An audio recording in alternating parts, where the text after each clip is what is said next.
KBC में करोड़पति पति। सूरज के जीवन का एक ही फंडा था कि मेहनत तो गधा भी करता है, घर बैठे जो कमाए समझदार वही होता है। इसीलिए उसने कभी नौकरी ही नहीं ढूंढी। इस बात से हालांकि उसकी पत्नी शिखा बिल्कुल भी अग्री नहीं करती थी, पर फिर भी सूरज को समझाना बेकार था। टीवी में कैसे बनोगे करोड़पति का ऐड देखकर उसे लगा कि बस अब तो घर बैठे ही वो करोड़पति बन सकता है, और उसके पीछे उसने अपने सारे सोर्सेस एक्टिव कर दिए। 2 हफ्ते में उसके कलीग के साले के पड़ोसी के बेटे का सोर्स निकलता है जो कि उसे शो में पहुंचा सकता है, और सूरज उससे मिलने चला जाता है। अच्छा, तो हमें मुकेश जी बता रहे थे कि आप हमें शो में पहुंचा सकते हैं। हाँ, उसमें कोई तकलीफ नहीं है। मैं कल अगर कोशिश करूँ तो इसी महीने में आपका नंबर आ जाएगा। अरे ये तो बहुत बढ़िया हो गया। अच्छा, वो सिलेबस और क्वेश्चन पेपर का कोई जुगाड़ है क्या? हैं? उसका तो कोई जुगाड़ नहीं है। तो वो वाकई में कुछ भी पूछ सकते हैं?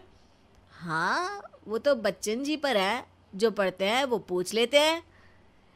पहली कोशिश फेल होने पर अब सूरज के सामने एक बहुत बड़ा सवाल था कि आखिर जवाब कहाँ से लाए। तब शिखा ने एक सजेशन दिया, क्यों ना सूरज अपने चचेरे भाई सुमित से मदद मांगे, जो कि यूपीएससी की तैयारी कर रहा था। हालांकि इतनी मेहनत करना सूरज को समझ में नहीं आता था, पर कोई और रास्ता ना मिलने पर वो आखिर सुमित से बात करता है। अरे सुमित, हमारा कैसे बनोगे करोड़पति के लिए सिलेक्शन होने वाला है। तुम हमें थोड़े चिट बनाने में मदद करोगे क्या? अरे भैया, चिट बनाए तो सालों हो गए, उसमें हमारा एक्सपर्टीज नहीं है, बल्कि आप बोलो तो हम आपकी पढ़ने में ज़रूर मदद कर सकते हैं। हट, कैसी अनाप शराब बातें कर रहा है तू। सूरज ने सुमित को मना तो कर दिया था, पर तैयारी करने के सिवाय कोई चारा उसे दिख भी नहीं रहा था। खासकर जब 12 के पेपर लीक करने के एक्सपर्ट शुक्ला जो भी हाथ जोड़ लेते हैं। आखिर सूरज को सुमित के पास जाना ही पड़ा, और उसने सुमित और शिखा से वादा किया कि वो बहुत मेहनत करेगा। 1 महीने की तैयारी के बाद फाइनल हुआ कि शो से 1 हफ्ते पहले एक ट्रायल खेला जाएगा, जहां पर सारे रिश्तेदार ऑडियंस की जगह पर होंगे और शिखा सवाल पूछेगी। दूर दराज से भी रिश्तेदार आकर हाजिर हो गए देखने कि आखिर कैसे बनेगा सुमित करोड़पति। सब कुछ सेट था, और इतने में सूरज आकर अपना स्पीच देता है। ये 1 महीना मेरे लिए आसान नहीं था, पर अपने भाई सुमित और अपनी पत्नी शिखा की मदद से मैं इतनी दूर पहुंच पाया हूँ। मेरे मम्मी पापा के आशीर्वाद ने भी बहुत साथ दिया है मेरा। मैं उम्मीद करता हूँ कि आज के शो में आप लोगों को बहुत मज़ा आएगा। साक्षी पहला सवाल पूछती है और पूरे कमरे में सन्नाटा छा जाता है। इंडिया में कितने स्टेट्स हैं? 3, सॉलिड, लिक्विड और गैस। अरे रुकिए, तो ऑप्शंस तो देने दीजिए। इतने में 5वीं कक्षा का चिंटू बोल उठता है। अरे क्या मामा, आप तो पहले सवाल पर ही आउट हो गए। अरे बेटा, पहला सवाल तो ट्रायल होता है ना। अरे तुम अब देखना। देखने जैसी बात तो थी ही। सूरज को इतना शांत किसी ने नहीं देखा था। कभी कभी तो लगता था मानो सूरज आंख खोलकर ही सो गया हो। मामा जल्दी करो प्लीज, कल सुबह पनवेल भी तो निकलना है।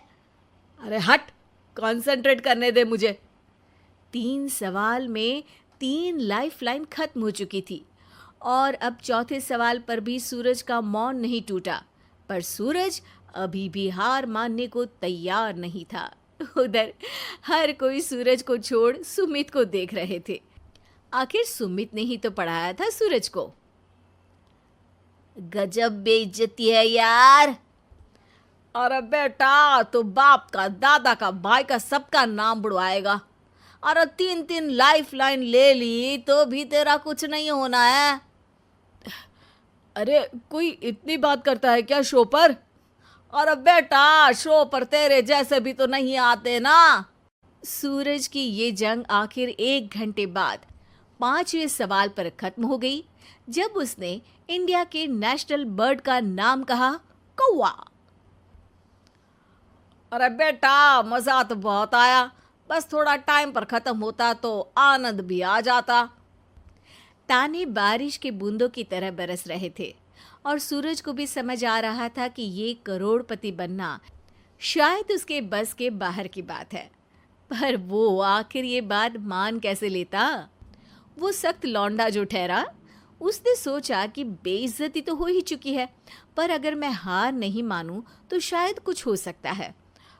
शिखा, तुम देखना, असली शो में आग लगा दूंगा, आग। करोड़पति बनूंगा मैं। हाँ, सब्जियां खत्म हो गई है घर पे, ले आओ। पहले पति बन जाओ, फिर करोड़पति बनना। अरे गजब बेइज्जती है यार। बेटा, अभी तो घर पर ही हुई है, 1 हफ्ते में तो तुम देश के सामने करवा कर आओगे। वैसे जब टीवी पर जाओ ना, तो बस अपने मम्मी का ही नाम लेना, ठीक है? कोई पूछे तो बोलना कि पापा नहीं है मेरे। अरे पढ़ाई की, पेपर निकलवाए, इतने सारे लोगों को खाना खिलवाया, क्या फ़र्क पड़ा? इसीलिए मैं कहता हूँ कि मेहनत तो गधा भी करता है, घर बैठे जो कमाए वही सिकंदर। लेकिन मामा, गधे भी जानते हैं कि हमारा राष्ट्रीय पक्षी मोर है।